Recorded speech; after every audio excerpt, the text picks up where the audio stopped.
100% ஏதாவது ஒரு டாக்டர், ஒரே ஒரு டாக்டர் 100% சக்சஸ்ன்னு ஃபர்டிலிட்டி ட்ரீட்மெண்ட்ல சொல்லுங்க.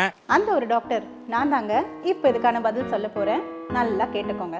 1+1 2ன்ற மாதிரி ஸ்பெர்ம் + எக் பேபின்ற மாதிரி சிம்பிள் ஈக்குவேஷனா சொல்லிட முடியாதுங்க இந்த ஃபர்டிலிட்டி ஜர்னியை. நம்ம ஐவிஎஃப் ஜர்னில நிறைய இஃப்ஸ் அண்ட் பட்ஸ் இருக்கு. இதை பத்தின விவரம் எல்லாம் உங்களுக்கு தெரிஞ்சதுன்னா இந்த கேள்வியை யாருமே உங்க டாக்டர் பார்த்து கேட்க மாட்டீங்க.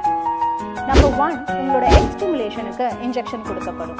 ஸோ இதை எதிர்பார்த்து கொடுக்குறோன்னு பார்த்தீங்கன்னா ஒரு 15 to 20 எக்ஸாவது மெச்சூராக கிடைக்குமா அப்படின்ற ஒரு எதிர்பார்ப்போடு தான் இந்த இன்ஜெக்ஷன்ஸ் கொடுக்குறோம். நம்ம ஸ்கேன் மூலியமாக பார்க்கக்கூடிய அத்தனை ஃபாலிக்கல்லையுமே எக் இருக்கணும்னு அவசியம் இல்லை. எம்டி ஃபாலிக்கல்ஸ்னு சிலது இருக்க தான் செய்யும்.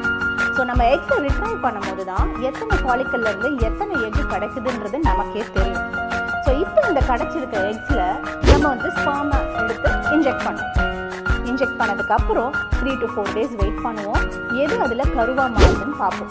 ஸோ நம்ம போடுற அத்தனை இன்ஜெக்ஷனுமே கருவா மாறிடுமான்னு கேட்டிங்கன்னா கிடையாது. ஸோ இத்தனை இஃப்ஸ் அண்ட் பட்ஸ், இத்தனை ஹேர்டல்ஸ் இந்த ஜேர்னியில் இருக்குது. இதை புரிஞ்சு தான் நீங்கள் இந்த ஐவிஎஃப் ஜேர்னிக்குள்ளேயே வரீங்க.